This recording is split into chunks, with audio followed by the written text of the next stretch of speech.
Bonjour à toutes et à tous, bienvenue dans l'école du futur, ravi de vous retrouver. Voici le programme du jour. On va commencer par notre focus, un influenceur. Avec l'essor des plateformes numériques, impossible de passer à côté des vulgarisateurs sur Internet. Et donc impossible pour nous aussi de ne pas vous présenter celui qui pourrait justement bien être le plus grand vulgarisateur d'histoire sur le web. Et il est français, il s'appelle Nota Bene et il est notre focus du jour. Et puis c'est notre grande question, streaming, NFT, intelligence artificielle. Et si l'industrie musicale vivait l'une de ses plus grandes révolution. On ne consomme plus évidemment la musique comme avant, mais les artistes, eux, se battent toujours pour faire entendre leur voix et vivre de leur art. Alors le streaming est-il à bout de souffle? Les NFT peut-il vraiment changer la donne pour les créateurs? Et surtout, comment l'intelligence artificielle bouleverse-t-elle à son tour la création et la rémunération? On décrypte ensemble ces grandes mutations du secteur avec notre invité parce qu'il connaît ça par cœur. Bonjour Thierry Ascarez. Bonjour, enchanté. Merci de m'avoir sur le plateau, Philippe. Je vous en prie. Merci d'être parmi nous aujourd'hui. Vous êtes directeur du développement de Winamp. On va en parler de tous ces sujets et de ce que vous faites dans un instant, juste après le focus. D'abord, il a passé le cap des 2 millions d'abonnés sur sa chaîne YouTube. 7 ans après avoir publié sa première vidéo, Nota Bene, de son vrai nom, Benjamin Briot, est le vulgarisateur histoire et mythologie que vous devez connaître. Chacune de ses vidéos est un véritable succès sur Internet. Alors on va justement essayer de comprendre pourquoi avec Jean Martineau aujourd'hui. Mes chers camarades, bien le bonjour. Il s'appelle Benjamin Briot et si son nom ne vous dit rien, c'est peut-être que vous le connaissez sous le pseudonyme de Nota Bene. Benjamin se lance sur YouTube en 2014 et on peut dire que sa réussite sonnait comme une évidence. Passionné d'histoire et d'audiovisuel, il allie ses deux passions pour produire du contenu qualitatif et divertissant. Avec la guerre qui vient, il faut aussi arriver à unifier les Français de toute tendance religieuse ou politique, de gauche comme de droite. Un mouvement est donc créé pour faire cause commune. Les leaders politiques, les chefs religieux et les responsables de syndicats se mettent d'accord pour siffler la fin de la récréation. C'est ce qu'on appelle le mouvement de l'union sacrée. Et ce mot n'a pas été choisi pour rien. Le devoir national essaye de se placer au-dessus de tous les autres et ça marche. Beaucoup de croyants qui se sentaient marginalisés vont tout faire pour prouver qu'ils méritent d'être français autant que les autres. Malgré le fait qu'il ne soit pas historien, Nota Bene est muni de grandes connaissances. Des connaissances qu'il allie à un travail acharné et l'explosion des chaînes éducatives durant la même période, l'Essonien ne tarde pas à franchir le gros cap des 100 000 abonnés sur la plateforme. Malgré cette ascension, Nota Bene garde les mêmes objectifs et convictions. Il veut réunir des publics différents autour d'une même passion, attirer les gens avec des figures qu'ils pensent connaître et aller à l'encontre des idées reçues. Aujourd'hui, à plus de 2 millions d'abonnés, Benjamin reste humble sur son travail et se décrit simplement comme un complément d'études. Alors, ce qui est sûr, c'est que c'est compliqué pour moi d'avoir un discours sur l'éducation et à l'histoire dans le milieu scolaire, parce que moi, j'y suis plus maintenant, je suis un peu extérieur, même si j'ai des enfants et que je vois un petit peu comment ils apprennent l'histoire à l'école. Mais ce qui est sûr, c'est que mon boulot à moi, c'est pas d'être prof. Je suis pas là pour les remplacer, mais il y a une démarche qui est complètement complémentaire. Et donc, j'ai beaucoup de professeurs qui me disent, c'est vrai qu'on a utilisé ces vidéos qui parfois sont un peu fun, un peu plus distrayantes. Il y a une forme qui attire un petit peu plus les jeunes, en amorce ou en continuité finalement d'un discours qu'on peut délivrer à l'école. On leur dit allez regarder la vidéo de Nota Bene et puis on va la débriefer ensemble en cours, ou justement à la fin on n'a pas pu tout voir, allez voir la vidéo de Nota Bene et vous en saurez un petit peu plus. Donc moi je suis très fier aujourd'hui qu'il y ait cette continuité et surtout cette complémentarité avec les professeurs. Aujourd'hui vulgarisateur historique le plus connu du YouTube français, Nota Bene ne se repose pas sur ses acquis. Sa chaîne YouTube est plus qu'active avec une cadence de 2 à 3 vidéos par semaine sur des thèmes assez variés. Lorsque les humains développent l'agriculture, notamment dans le croissant fertile au Moyen-Orient, le stockage des grains devient un problème essentiel. Comment les protéger contre les rongeurs? C'est là qu'entre en scène le chat sauvage d'Afrique, aussi appelé chat ganté. Moins farouche que ses cousins européens, c'est sans doute de lui que descendent nos matous. Et c'est lui que les premiers paysans ont laissé peu à peu pénétrer leur espace domestique pour protéger le fruit de leur récolte contre les souris. Durant les fouilles d'un village agricole néolithique retrouvé à Chypre, une équipe du CNRS a ainsi découvert au début des années 2000 divers restes de renards, de chiens, de chats datant du 8e millénaire avant notre ère, prouvant bien que les félins étaient déjà utilisés comme compagnons, mais aussi comme nourriture et comme source de fourrure, comme le chien d'ailleurs. Celui qui avait commencé YouTube en étant au chômage a su gravir les échelons et est aujourd'hui reconnu pour la qualité de son travail. Salut. Allez, autre chose maintenant. La musique a toujours évolué bien sûr avec son temps, mais jamais à un rythme aussi effréné qu'aujourd'hui. Et c'est vrai, entre la montée en puissance des NFT, l'intelligence artificielle qui révolutionne la création de morceaux et puis le streaming qui montre ses limites, l'industrie musicale se réinvente sous nos yeux et pourtant derrière ces innovations, des questions importantes émergent. Comment protéger les droits des artistes? Comment assurer aussi une équité et une égalité économique? Et surtout, quelle place bien sûr pour la créativité dans un monde de plus en plus technologique? Ces questions, parmi tant d'autres, on en pose justement à notre invité tout de suite dans la première partie du talk.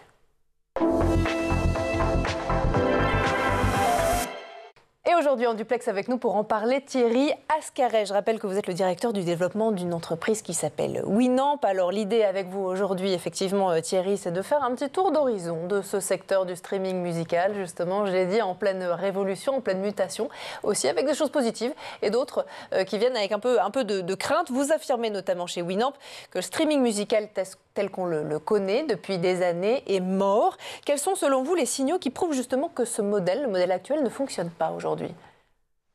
Oui, tout à fait.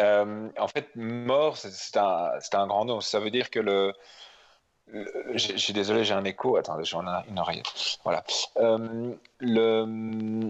Il n'est pas mort, mais c'est un modèle qui a très bien fonctionné et qui a aidé à combattre la piraterie. Donc, il y a 15 ans, il y avait beaucoup de piraterie. Donc, les chansons étaient écoutées illégalement, sans payer. Et le streaming est arrivé. Et donc, le streaming a un peu révolutionné et solutionné la piraterie. Ceci dit, maintenant, on se rend compte, après 15 années de streaming, avec des plateformes très connues, des grandes plateformes, qu'il n'y a que des grands artistes très connus qui arrivent à en vivre, en fait, et à gagner de l'argent et à avoir un salaire grâce au streaming.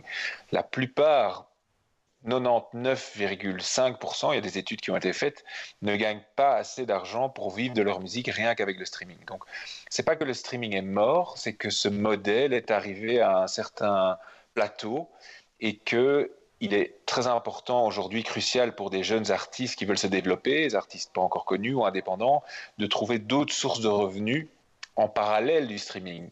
Ils pourraient gagner un petit peu d'argent avec le streaming, peut-être 20-30% de leurs revenus, mais c'est important pour eux de se diversifier. Justement, les jeunes générations, vous le savez, et on constate régulièrement, consomment toujours plus de musique, notamment via des plateformes gratuites ou financées par la publicité.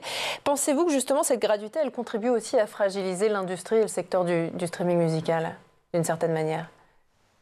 Alors, c'est vrai qu'il y a énormément de plateformes gratuites. Il y a des plateformes où on écoute de la musique, où on veut écouter de la musique, mais il y a aussi des réseaux sociaux où la musique est très présente. Et donc, par ces biais-là, on écoute de la musique, donc que ce soit des réseaux sociaux, des réseaux de vidéos. Donc, l'offre est vraiment très, très large.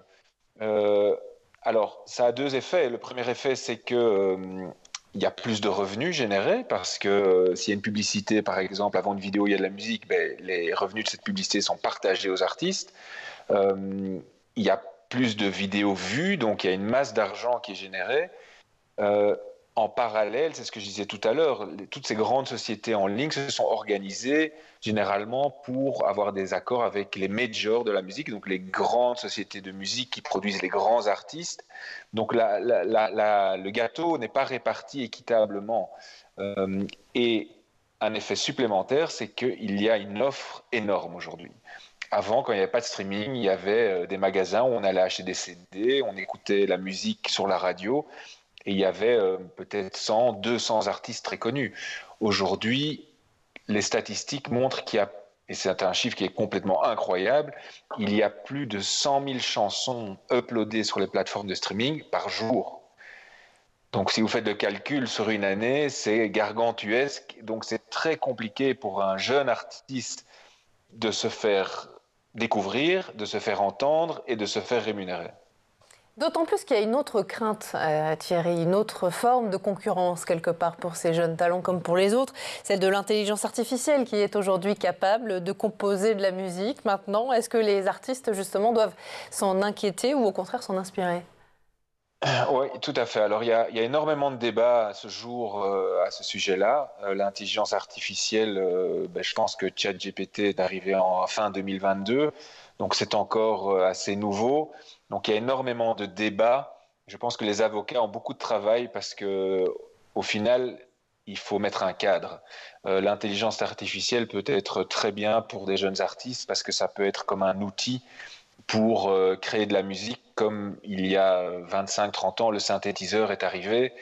Ça peut être un superbe outil pour mixer, voilà, ça peut devenir un outil pour créer de la musique.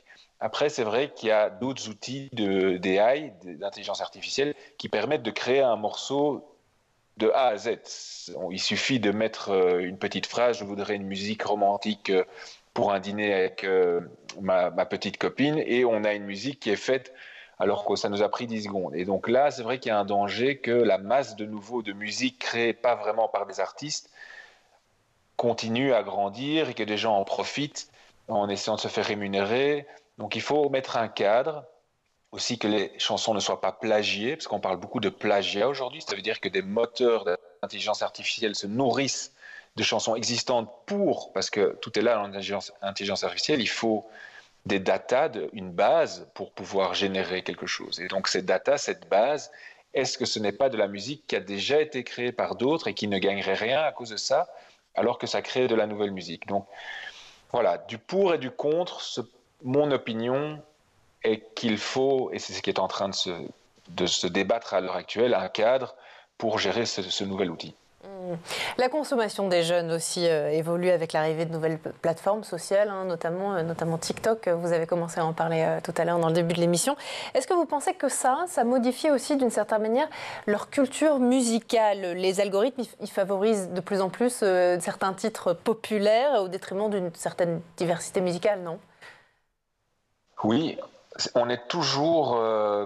Il y a une phrase assez connue qui s'utilise aux États-Unis dans la Silicon Valley. Ils disent si on ne paye pas le produit, on devient le produit. Ça veut dire quoi? Ça veut dire que ces plateformes, effectivement, comme TikTok, si on ne doit pas payer un abonnement, on devient le produit. C'est-à-dire que toutes nos données qu'on entre dans la plateforme, notre âge, nos préférences musicales, sont utilisées ensuite pour faire du ciblage sur nous. Et donc du ciblage, moi si j'aime bien une musique du style reggae, on va continuer à me proposer des artistes qui ont peut-être payé pour être vus sur TikTok. Donc c'est vrai qu'il y a un peu un effet pervers là de est-ce que vraiment c'est le meilleur outil pour découvrir de la musique?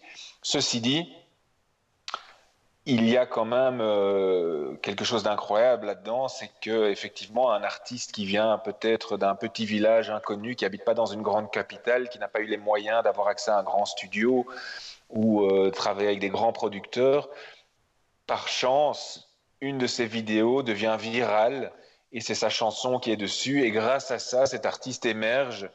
Et on a vécu ça peut-être à l'époque avec les téléréalités. Il y avait des artistes inconnus qui étaient invités sur des plateaux télé, qui devenaient très très grands. Jennifer en France, par exemple. On aurait la même chose avec TikTok aujourd'hui ou YouTube, cette viralité. Donc de nouveau, je pense que quand on est jeune, il faut voir le positif et le négatif. Ne pas se dire je ne vais pas les utiliser, mais être conscient de ce qui se passe derrière et de l'utiliser du coup à meilleur escient. Est-ce que l'accès illimité à la musique via le streaming appauvrit justement ou enrichit quelque part la culture musicale des jeunes aujourd'hui? Alors, je pense que moi, je trouve ça fantastique. On peut taper. Moi, j'ai 3 enfants, 3 garçons. Ils ont 14, 12 et 9 ans. Ils écoutent tout. Et ils ont accès à tout. Moi, il y a 25 ans, il fallait acheter des CD. Donc, je pense vraiment que c'était une opportunité de pouvoir découvrir toute cette musique. C'est vraiment une chance. Alors après, de nouveau, le modèle, vous posez la question de est-ce que c'est gratuit ou pas. Généralement, quand c'est gratuit, comme je le disais tout à l'heure, il y a de la publicité. Donc, je pense que le streaming a quand même bien fait ça aujourd'hui. Le modèle arrive à monétiser quand c'est gratuit. La question, de nouveau, est à qui ça va? Est-ce que ça va aux grandes majors de la musique et aux grands artistes? Ça, c'est un peu le problème aujourd'hui. Du coup, en tant que jeune musicien, jeune professionnel de la musique, de plus en plus, et c'est ce que Winamp essaye de proposer, c'est qu'on essaye d'arriver avec une diversité de revenus, ne pas compter que sur le streaming. Alors, on va en parler justement de cette diversité de revenus parce qu'avec la disparition progressive du streaming classique dont on parle depuis tout à l'heure, peut-être que justement cette diversité de revenus pourrait ouvrir la voie, en tout cas ce constat pourrait ouvrir la voie à de nouvelles manières de financer les artistes notamment. J'ai entendu parler d'un certain NFT. Est-ce que ça pourrait justement changer la manière dont les artistes sont rémunérés, faire en sorte qu'il y ait une contribution financière des fans à la musique de leurs artistes ? Oui, tout à fait. Il est clair qu'aujourd'hui, il n'y a pas que le streaming. Alors, c'est évidemment les plus grandes plateformes et les plus grands moyens d'être entendus. Mais en tant qu'artiste, aujourd'hui, il y a de musiciens, groupes, ou même, je dis professionnels de la musique parce que parfois il y a des producteurs qui produisent pour d'autres artistes. Il y a d'autres manières. Donc, par exemple, déjà, il y a tous les droits d'auteur. Donc, ces droits, c'est important de bien savoir comment les exploiter. Donc, il y a plein d'outils qui permettent d'exploiter les droits. Ensuite, il y a toute une économie, l'économie des créateurs. Donc, on vient de voir Nota Bene qui crée ses vidéos sur YouTube. Donc, lui, c'est un créateur, il a la même chose dans la musique. Et ces créateurs, généralement, ont des fans. Et en fait, au final, quand on est musicien, quand on est un groupe, quelque part, on est aussi un marchand. On propose sa musique et de l'autre côté, on a des fans qui pourraient être considérés comme des clients. Du coup, ces fans, ces clients, il y a moyen de leur proposer une offre en direct, en vendant quelque chose. Donc ça pourrait être une photo dédicacée, ça pourrait être une version acoustique ou une version live. Et trouver des outils, des plateformes, il y en a aujourd'hui, qui permettent justement de vendre ça à ses fans. Le NFT est un de ces produits qui est basé sur tout ce qui est la blockchain. Donc ça, nous, on pense que c'est une identité intellectuelle, propriété intellectuelle, digitale, qui pourrait vraiment aider l'artiste à gagner plus de sous en créant un objet digital, en le mettant dans un contrat, donc c'est fixé sur la blockchain, de mettre un prix et de le vendre. Les NFT qui réinventent donc la manière, on le comprend, dont les créateurs sont soutenus et financés par leur audience. On va continuer, c'est ce que je vous propose en tout cas, Thierry, d'en parler dans un instant. D'abord, on fait juste un tout petit tour du côté de la planète tech. Images et vidéos, c'est le Zap, c'est le meilleur d'Internet et c'est toujours l'œil de Jean Martineau.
好，开始了。看这个已经够苦了吧？嗯。哇塞！我的妈呀！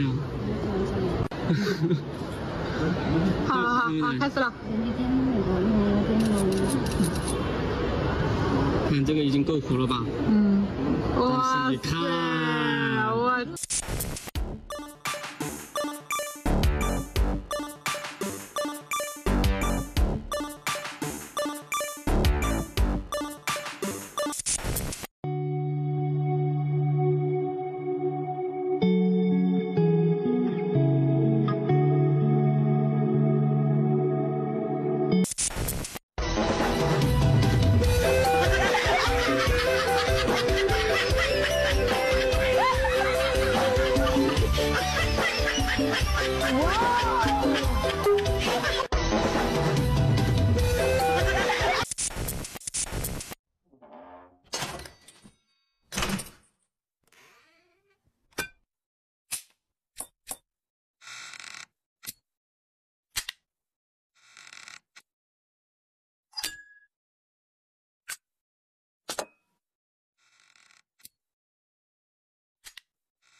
est de retour, toujours sur le plateau de l'École du Futur et en compagnie de notre invité aujourd'hui en duplex, Thierry Ascarez. Thierry, on lance ensemble tout de suite la deuxième partie du talk.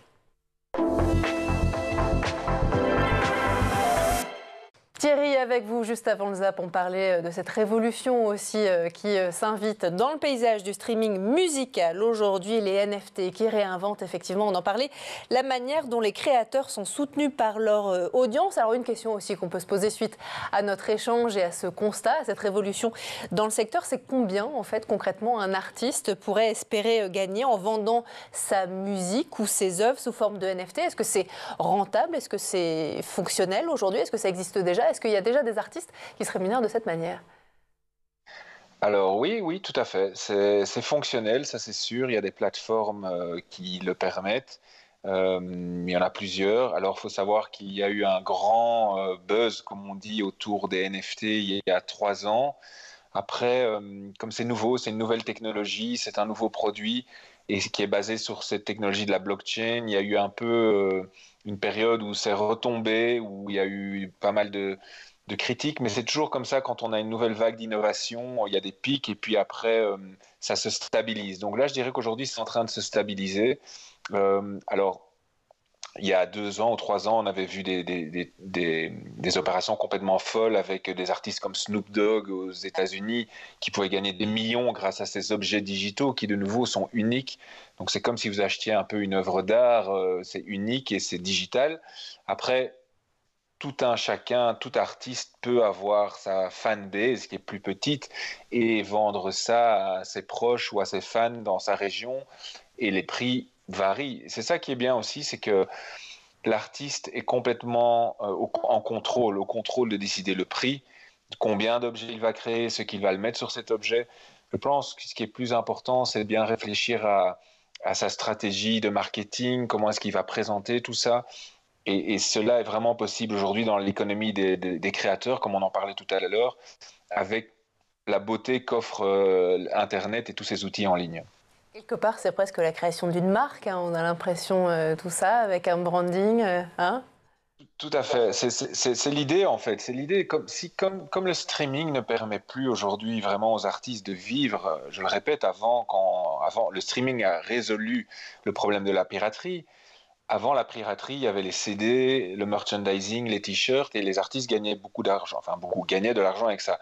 Aujourd'hui, comme ils doivent se réinventer, comme vous le dites, tout à fait, créer sa propre marque, avoir son logo, faire des t-shirts, ils doivent vraiment repartir sur ce chemin-là, diversifier leurs revenus, refaire peut-être traditionnellement du merchandising, donc des t-shirts par exemple, ou des badges, et utiliser des nouvelles technologies pour de nouveaux produits comme des NFT, des objets digitaux, et sur lesquels ils mettront aussi leur marque. Tout à fait.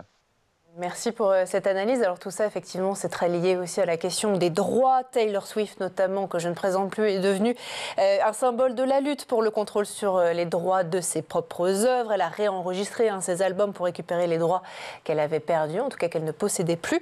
Pensez-vous que, justement, d'une manière ou d'une autre, son combat a pu marquer un tournant dans la perception du public sur ces questions? Avant, on n'en parlait pas du tout.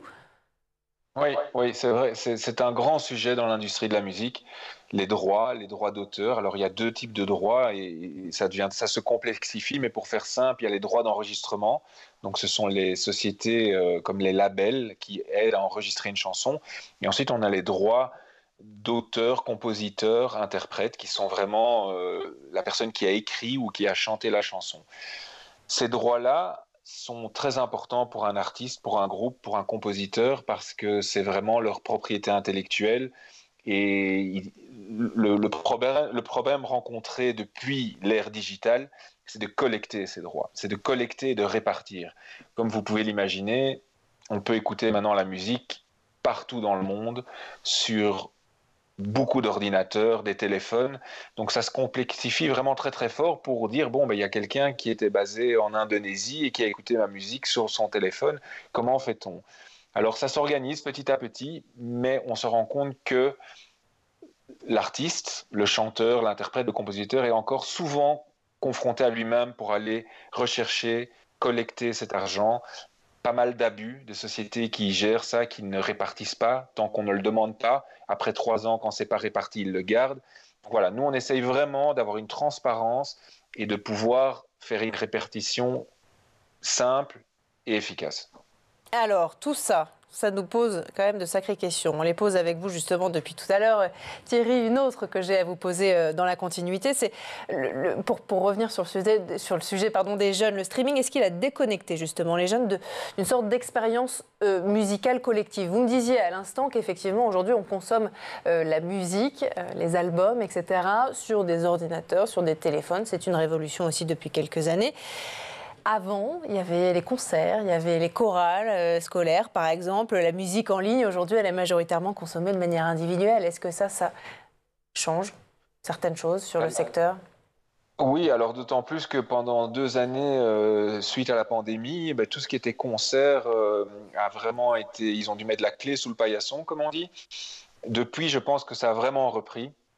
Et là, effectivement, si on sort du cadre digital, les concerts sont une très très bonne source de revenus et opportunités de revenus pour des artistes. Après, il y en a beaucoup, des concerts ou des artistes qui veulent faire des concerts et il n'y a pas autant de salles que de concerts. Donc de nouveau, c'est un peu arriver à se faire repérer, arriver à se faire booker, comme on dit dans le jargon, c'est-à-dire être programmé pour un concert. Et de manière générale, je pense que même s'il y a une grande solitude face à l'écran parmi les jeunes, aujourd'hui c'est vrai, c'est catastrophique à cause des réseaux sociaux, j'ai le sentiment et je vois quand même que les concerts sont quand même assez populaires. Donc j'encourage vraiment les jeunes à aller voir des concerts parce que c'est un lieu de rencontre, de partage, c'est souvent très festif. Ça fait vivre les artistes, ça fait bouger l'industrie. Donc là, il y a vraiment une belle aussi opportunité, autant pour les artistes que pour les fans à connecter et à découvrir de la musique. Cette industrie, en tout cas, elle est en pleine révolution entre intelligence artificielle, NFT, nouveaux modèles économiques. On verra avec vous peut-être dans quelques mois quelle sera la prochaine grande révolution du secteur. En tout cas, d'ici là, merci infiniment à vous, Thierry Ascarès, d'avoir été parmi nous aujourd'hui. Je rappelle que vous êtes le directeur du développement de Winamp. Merci à vous aussi de nous avoir suivis. Et puis nous, comme tous les jours, on se retrouve dès demain, dès 12h30, toujours sur School TV dans l'École du Futur. Merci à la régie aussi d'avoir produit cette émission. Et à demain.